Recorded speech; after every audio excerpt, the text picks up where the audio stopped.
Friends, स्वागत है आपका मेरे यूट्यूब चैनल स्पेक्ट्रम टॉक 2025 में। प्लीज़ मैं आपके लिए ऐसे बेहतरीन सी वीडियो लाते रहूं, उसके लिए आप मुझे एक सपोर्ट कीजिएगा। सब्सक्राइब बटन पर और लाइक बटन पर हमेशा प्रेस करिए और बेल तो ज़रूरी है। जब क्योंकि मैं आया हूं, आपके दरवाजे पे दस्तक दिया हूं, वो तब तक आपको पता चलेगा नहीं। हालांकि बिहार में जो इलेक्शंस हुए उसके रिजल्ट आए, बीजेपी भारी मात्रा से वहाँ से जीत कर आई है। देखिए, इस चीज़ में कोई अफसोस करने वाली बात नहीं है। बिहार में अगर बीजेपी जीत कर आए या कांग्रेस जीत कर आए या कोई भी पार्टी जीत कर आए, अगर जीतेगी तो सेलिब्रेशन तो होगा ही, मगर वो सेलिब्रेशन वहाँ के लोगों के लिए हो तो वो ज़्यादा अच्छा है। मैं हमेशा आपको एक बात कहता हूँ कि देखिए, राजनीति गंदी नहीं है। राजनीति को गंदा बनते देख हम शांत रहते, इसके लिए गंदे हम हैं, क्योंकि हम गंदगी को सहन कर रहे हैं।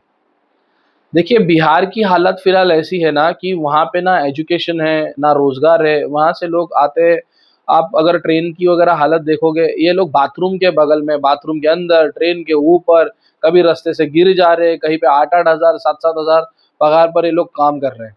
बिहार में इलेक्शंस कंप्लीट होने के बाद में कुछ बैल बुद्धि लोग जो है वो महाराष्ट्र के अंदर बिहार इलेक्शंस को लेकर महाराष्ट्र में प्रचार कर रहे हैं कि महाराष्ट्र में जो इलेक्शंस होंगे वो भी कुछ इसी तरह से रहेंगे। तो बच्चों, तुमको मैं एक बात याद दिला दूं, महाराष्ट्र का सीएम चुना नहीं गया है, महाराष्ट्र का सीएम बनाया गया है, जबरदस्ती थोपा गया है। ये जो हम लोगों ने जिन कैंडिडेट्स को जिता कर लाए थे, जितने भी कैंडिडेट्स अलग अलग पार्टियों के हमने जिता के लाए थे, कि हमने सोचा था कि महाराष्ट्र के अंदर एक हाथी सत्ता नहीं होनी चाहिए। देखिए, कहीं पे भी अगर रबड़ को खींचने वाले लोग नहीं रहेंगे ना दोनों तरफ से, तो रबड़ एक ही इंसान को लगेगा। और रबड़ की दूसरी बाजू में हम जनता है और एक बाजू में नेता है। अगर नेता एक ही जैसा सोचने वाले सारे के सारे एक जगह खड़े हो जाएंगे ना, तो रबड़ जो है छूटकर हमको ही लगने वाला है। तो महाराष्ट्र का जो सेंस है लोगों का यहाँ पे इलेक्शंस वगैरह करने का, वो और बिहार के लोगों का बहुत अलग है। बिहार के लोग पैदा हुए तब से मजदूर जो बनते हैं, मरने तक मजदूर ही बन रहे, उनको उसी तरह से पढ़ाया लिखाया जा रहा है, उसी तरह से उनको समझाया जा रहा है। सारी की सारी चीज़ें ऐसी बनती है। मैं अगर आपको उदाहरण के लिए बता दूं, यहाँ के जो सीएम है उनकी स्टेटमेंट है, आप देख सकते हो, मैंने प्ले की है।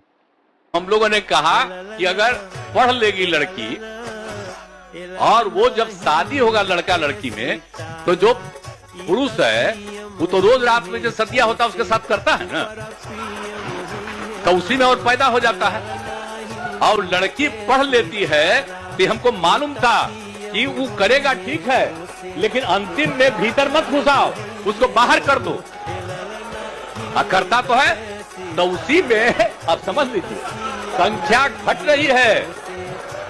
अब आप जान लीजिए कि जो संख्या थी पहले, आप पत्रकार लोग भी ठीक से समझिए मेरा बतवा को।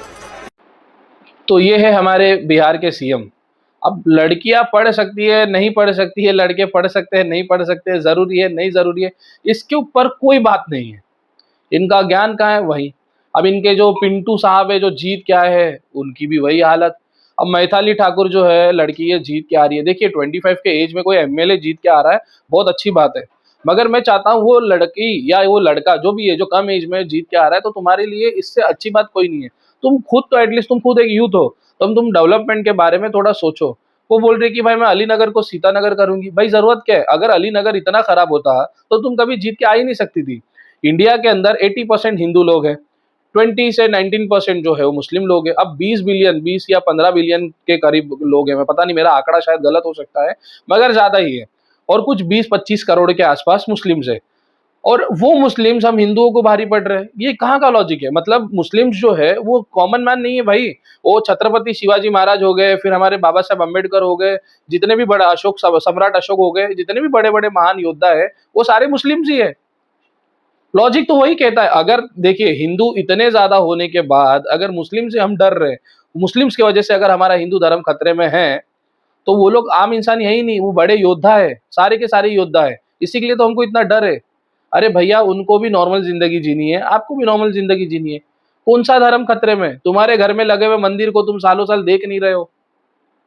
तुम्हारे धर्म के लोग अगर कहाँ कोई भीख मांग रहे हैं तो उसको तुम साथ में खड़ा करके बड़ा करने की कोशिश नहीं कर रहे हो। कौन से धर्म की बात कर रहे हो? कोई भी धर्म की किताब में कहीं पे भी नहीं लिखा गया है कि तुमको उसके बारे में बोलना है, इसके बारे में बोलना है। हर धर्म की किताब में सिर्फ उसके खुद के धर्म की बातें होती है। हम वो इंसान बेवकूफ है जो हमारी किताब को छोड़कर दूसरे की किताब पढ़ते कि भाई उनके कुरान में क्या लिखा है, इनके बाइबल में क्या लिखा है, हमारे भगवत गीता में क्या लिखा है, भाई उसको पढ़ो। देखिए मैं हिंदुओं के ऊपर ज्यादा तो इसके लिए बात, मेरे बहुत सारे वीडियो से बहुत लोग दुखी होते हैं, मेरे कुछ अपने दोस्त भी है जिनको मेरी ये बातें पसंद नहीं आती है, मगर मुझे बात समझ में नहीं आती। मैं मेरे धर्म के बारे में ज्यादा समझता हूँ, मैं मेरे धर्म को पढ़ा हूँ, मेरे माता पिता ने बचपन से मुझे मेरे धर्म के बारे में सारी चीजें बताई है। अब मुस्लिम्स को उनके फैमिली के हिसाब से उनके लोग जो है क्या तालीम देना है उनके बच्चे लोगों को, वो लोग देते हैं। तो मुझे मेरे बारे में जितना पता है मैं मेरे लोगों को वही बताऊंगा ना, वही अच्छी चीजें बताऊंगा।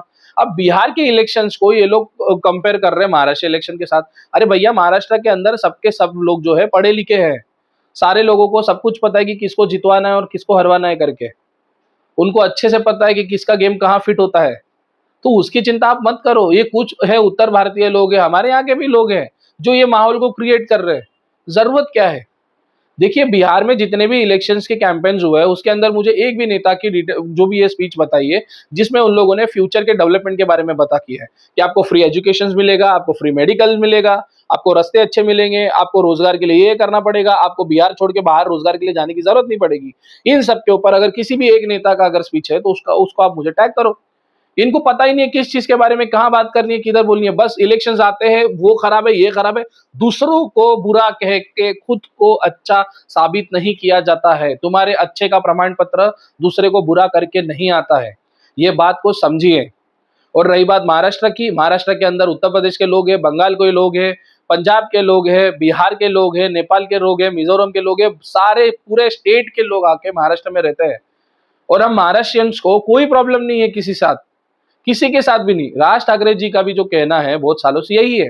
बिहार के लोग महाराष्ट्र में आ रहे हैं, यहाँ का रोजगार का जो रेट है जैसे 8,000 तनख्वाह अभी चल रही है तो उसको 12,000 है, तो तुम 12,000 को तोड़ के 8,000 में काम कर रहे हो, 7,000 में काम कर रहे हो, तो यहाँ के जो लोग हैं उन पे अन्याय हो रहा है। सिर्फ ये महाराष्ट्र लोगों के साथ नहीं, अदर जो भी स्टेट के लोग हैं उनके साथ भी यही चीज बुरा हो रहा है। तो इसमें गलत क्या है? ये लोग बेचारे पढ़े लिखे है नहीं। देखिए हुआ क्या एक्चुअली बिहार के इलेक्शन से, मैं आपको एक क्लियर सी बात बताता हूँ। बंदर का जो समूह होता है, ग्रुप होता है जो बंदरों का, बंदरों के ग्रुप में अगर बाहर का कोई एक बंदर आए तो वहां जाके वो एडजस्ट हो सकता है, तुम्हारे मेरे जैसा इंसान वहां एडजस्ट नहीं हो सकता। अब बिहार के इलेक्शंस में जितने भी लोग हैं वहां के, ज्यादा आधे से ज्यादा तो वहां की जनता पढ़ी लिखी है नहीं। और ये मैं नहीं कह रहा हूँ, ये सारे न्यूज चैनल्स, गूगल, जेमिनाई, जितने ये ऐप्स है, मैंने वहां पे देखा हूँ। फिर उसके बाद यहाँ कंट्री हमारी जो है, कंट्री के अंदर पूरे देश के हिसाब से सबसे ज्यादा गरीबी जो बिहार में है। तो अगर बिहारियों को ये बात बुरी लग रही है तो वो सेल्फ स्टडी करे इस बारे में। देखिए बंदर के ग्रुप्स के अंदर अगर बाहर का बंदर आके वहां पे एडजस्ट हो सकता है क्योंकि ये उनकी ही प्रजाति का है, तो सेम चीज बिहार में भी अभी इलेक्शंस में हुआ है। अनपढ़ों की टोली थी, कुछ अनपढ़ बाहर से आए, कुछ अनपढ़ वहीं पर थे, बाहर के अनपढ़ों ने आकर उनको समझाया और वहां पे उनको चुन के लाया। अब ये ठहरे राहुल गांधी, अपना पढ़ा लिखा सारा का सारा दिमाग वहां लगा दिए, अब अनपढ़ों को क्या ही समझ में आएगा? देखिए उनके यहाँ डेवलपमेंट कभी हुई नहीं है, उनको पता ही नहीं डेवलपमेंट होता क्या है। तो आप पहले अनपढ़ों को अनपढ़ों की तरह समझाओ, अच्छे से मत समझाओ, आपकी स्ट्रेटेजी को चेंज करो। उनको कोई लड़की लाओ, वहां पे स्टेज पे नचाओ, यहाँ की फालतू बात करो, वहां की फालतू बात करो, पहले जीत के आओ, उसके बाद फिर इनको धीरे धीरे धीरे धीरे सुधारो, तब जाके आप सत्ता में आ सकते हो, नहीं तो आप कभी सत्ता में आओगे नहीं। देखिए महाराष्ट्र गवर्नमेंट जो है वो पूरी तरीके से अलग है। महाराष्ट्र का सीएम मैं अभी भी कहता हूँ बना नहीं है, महाराष्ट्र का सीएम जो है वो थोपा गया है। महाराष्ट्र लोगों ने जितने भी वोट्स दिए हैं, जितने भी एमएलए चुन के लाए थे, आधे से ज्यादा इसके घर उसके घर जाके वो लोग गए। देखिए वो लोग भी बुरे नहीं है। सरकार अगर गलत इंसान के हाथ में आ जाए तो उसका इस्तेमाल वो गलत कर सकता है। अब कितने सारे एमएलए एमपी ऐसे रहेंगे जिनके ऊपर प्रेशर रहेगा, जिसकी जिंदगी पूरी की पूरी पॉलिटिक्स के ऊपर डिपेंड है, जिसका खान पीन, घर का राशन पानी सब उस पॉलिटिक्स के ऊपर चल रहा है। अगर उसको मैं ब्लैकमेल करूंगा तो डेफिनेटली वो पहले अपनी खुद की ही सोचेगा। और इस दुनिया में कोई नहीं है जो दूसरे, इसके पहले भी बहुत सारे महाराष्ट्र के अंदर से बड़े बड़े दिग्गज नेता बने हैं। नितिन गडकरी को जी लीजिए, मैं उनका फैन था एक टाइम पे। इतने सारे रोड, इतने सारी चीजें, मगर कुछ कुछ जगह पे अभी न्यूज मिलती है यहाँ रोड टूटा, वहां रोड टूटा, उसके लिए बुरा नहीं लगता। देखिए डेवलपमेंट होती है, कहीं कहीं चोरियां भी होती है, जरूरी नहीं है उसी नेता ने की। देखिए एक ही कटघरे में सारों को खड़ा करके कोई फायदा नहीं होता, किसी ने कुछ तो किया है, ये अच्छी चीजें भी हमें ध्यान रखनी पड़ती है। महाराष्ट्र की डेवलपमेंट्स के बारे में अगर बात करें तो महाराष्ट्र के अंदर एक ही टाइम पे सारे ब्रिज को ये लोग ने खोद के खड़ा करने की सोच ली है। ट्रैफिक्स बन रहे हैं, लोगों का आना जाना प्रॉब्लम हो रहा है। इतने सारे बड़े बड़े वीवीआईपी मुंबई के अंदर रहते हैं, उनको डेली रूटीन में तकलीफ आ रही है। अब इन बेवकूफों को इतना अक्ल होना चाहिए था कि हम लोग वन बाय वन एक एक फेस करके है डेवलपमेंट करें, मगर इनको तो इलेक्शंस के पहले इनोग्रेशन करना है। इनको दिखाना है हम काम करते हैं, हमारे अलावा कोई काम और कर ही नहीं सकता। तो यही भैया चीजें हो रही है। महाराष्ट्र के इलेक्शन बहुत जल्दी आने वाले हैं। ये बैनरबाजी करके, फालतू की चीजें करके, खुद का ही अपना पोपट करके मत लो।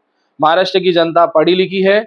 जितने भी रिलीजन के लोग हैं, जितने भी कास्ट के लोग हैं, जितने भी स्टेट के लोग हैं, ये सब लोग मिलजुल के रहते हैं। इसके लिए महाराष्ट्र में कभी भी कोई तकलीफ आती है ना, तो कहीं से भी डोनेशन लाने की हमें जरूरत नहीं पड़ती है। महाराष्ट्र के लोग खुद के लिए खुद खड़े रहते हैं।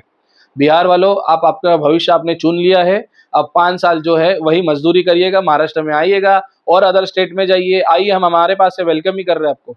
हम आपको कभी भला बुरा नहीं कहेंगे। हम तो ये सोच रहे थे कि अगर आपके बच्चे आगे चल के पढ़े लिखे और अच्छे से रहे, जो मजदूरी आपने की है महाराष्ट्र के अंदर या अदर स्टेट में जाकर, वही मजदूरी आपके बच्चे भी ना करें। इसी के लिए यहाँ के कुछ एक राजनेता है हमारे, राज साहब ठाकरे, उन्होंने जो है आपके पीछे पड़े थे।